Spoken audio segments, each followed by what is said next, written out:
নমস্কাৰ। আজি মই দ্বিতীয় এটা ভিডিঅ' আপোনালোকৰ লগত লৈ আহিছোঁ। আজি বৰ্তমান মই দেৰগাঁৱত আহি উপস্থিত হৈছোঁ। মোৰ হঠাতে লগ পোৱা এজন বন্ধু, তেওঁ এটা মাৰাত্মক সমস্যাত ভুগি আছিলে লিভাৰ ডিজিজত, আৰু তেওঁ লিভাৰ ট্ৰিটমেণ্টটো কৰাৰ পাছত কেনেকৈ আৰোগ্য হ'ল সেই বন্ধুজনক মই আপোনালোকৰ আগত চিনাকি কৰাই দিব লৈছোঁ।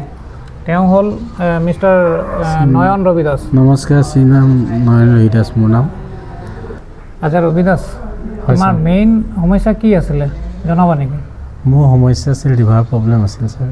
আচ্ছা, মোৰ ব্লিডিং হৈছিলে খুব, আৰু মই গোলাঘাটত দেখাওঁতে মোক যোৰহাটলৈ ৰেফাৰ কৰিছিলে।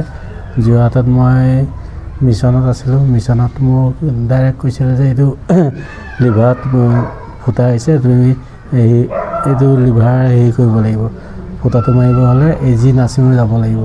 মই তালৈ গ'লোঁ, গৈ ফুটা মাৰিলোঁ, কিন্তু মোৰ বেমাৰ আৰু লাহে লাহে বাঢ়ি গৈ আহিছিলে। তেনেকৈ মই আপোনাক পালোঁ। আপুনি মোক তাৰপিছত মই গ'লোঁ হায়দৰাবাদত মই থাকিলোঁ দুমাহ থাকি আকৌ আহিলোঁ। তাৰপৰা তেতিয়া মোৰ বেমাৰ ভাল হোৱা নাই। তেওঁ ভৰি ফুলি গৈছিলে, গা ফুলি গৈছিলে, মুখ ফুলি গৈছিলে, পেট ফুলি গৈছিলে। মই গৈছিলোঁ ব্লাড ল'বলৈ, আকৌ তেতিয়া আপোনাক লগ পালোঁ। লগ পোৱা অৱস্থাত আপুনি মোক পঠিয়াইছিলে আল্ট্ৰাচাউণ্ড কৰাবলৈ। আল্ট্ৰাচাউণ্ড কৰাই আহিলোঁ। আহি মই আপোনাৰ আল্ট্ৰাচাউণ্ডৰ ৰিপৰ্ট দেখালোঁ। ৰিপৰ্টত আপুনি লিভাৰ CSA পালে। CSA পাই এটা মোক দৰৱ দিলে। দৰৱটো মই কোৰ্চটা কৰিলোঁ। কোৰ্চটো কৰিলোঁ 1 মাহ 2 মাহ 3 মাহ কোৰ্চ দিছিলে মোক আপুনি। মই কৰিলোঁ 1.5 মাহ। 1.5 মাহ আপোনাক কোৱা মতে বইলিং খাই মেলি, কিন্তু মই চব ভাল পাই গ'লোঁ। আচ্ছা ৰবি দাস, তুমি যে ক'লা এইটো এটা দৰৱ দিছিলে বুলি পেলাই, একচুৱেলি এইটো দৰৱ নহয় জানানে তুমি? এইটো এটা পিয়'ৰলি অৰ্গেনিক এটা ফুড ছাপ্লিমেণ্ট ব্ৰেণ্ড হয়। সেই ছাপ্লিমেণ্ট তোমাৰ খোৱা খাদ্য যেনেকৈ খানা খোৱা, ঠিক তেনেকৈ তাৰ যিখিনি নিউট্ৰিশ্যন ভেলু থাকে, সেই খোৱা খাদ্যৰ যিটো ছাপ্লিমেণ্টহে তোমাক মই প্ৰভাইড কৰিছিলোঁ, আৰু সেই ছাপ্লিমেণ্টটো খায়ে তোমাৰ লিভাৰ হেল্থটো আগৰ নিচিনা ভাল হৈ আহিলে, আৰু তাৰ যোগেদি তুমি ভাল পাই আহিলা। বুজি পালানে? আচ্ছা ৰবি দাস, হয় ছাৰ। তুমি যে ক'লা গোলাঘাটত ট্ৰিটমেণ্ট কৰিলা, যোৰহাটত ট্ৰিটমেণ্ট কৰিলা, হায়দৰাবাদলৈকেও তুমি গ'লা, নহয়নে? এই ইমান লং প্ৰচেছটো ট্ৰিটমেণ্ট কৰোঁতে মোটামুটি তোমাৰ কিমানমান খৰচা হ'ল? ছাৰ মোৰ ট্ৰিটমেণ্ট থকা মেলা অহা যোৱা মিলাই মেলি মিনিমাম 6 লাখ টকা। 6 লাখ টকা ন? হয়। 6 লাখ টকাটো এজন সাধাৰণ মানুহৰ কাৰণে বহুত ডাঙৰ। মোৰতো মাটি বাৰী বন্ধকো দিবলগীয়া হৈ গ'ল মাজতে।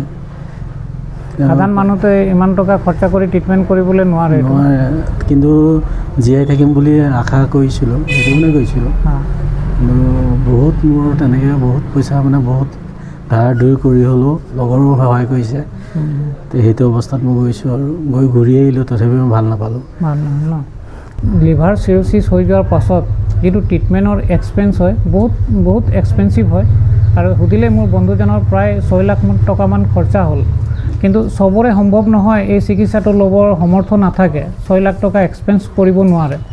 কিন্তু সাধাৰণ মানুহৰ সেই 6 লাখ টকা যোগাৰ কেনেকৈ কৰিলে?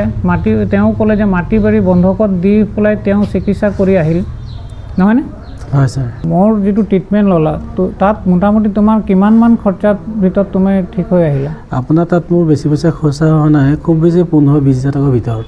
আচ্ছা, ইমান পইচাই মোৰ গৈছে, মোৰ মনত আছে এতিয়াও দৰৱকেইটা। আৰু আজি প্ৰায় এবছৰে হ'ল আপোনাৰ ট্ৰিটমেণ্ট কৰি, কিন্তু বহুত ভাল পাই গ'লোঁ, বহুত আৰামো পালোঁ, বেমাৰ নাইকিয়াই হ'ল বাৰু।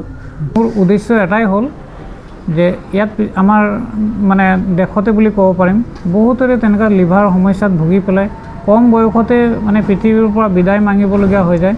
কিন্তু মোৰ এটাই অনুৰোধ, এই ভিডিঅ'টো আপোনালোকৰ আগত শ্বেয়াৰ কৰিছোঁ, যাতে এই এটা শ্বেয়াৰতে বহুত মানুহৰ প্ৰাণ ঘূৰাই পোৱাৰ সক্ষম হ'ব, কাৰোবাৰ ঘৰত হাঁহি বিৰিঙিব। সেইটোৱে মই আজি কৈ পেলাই নমস্কাৰ জনাইছোঁ। ধন্যবাদ।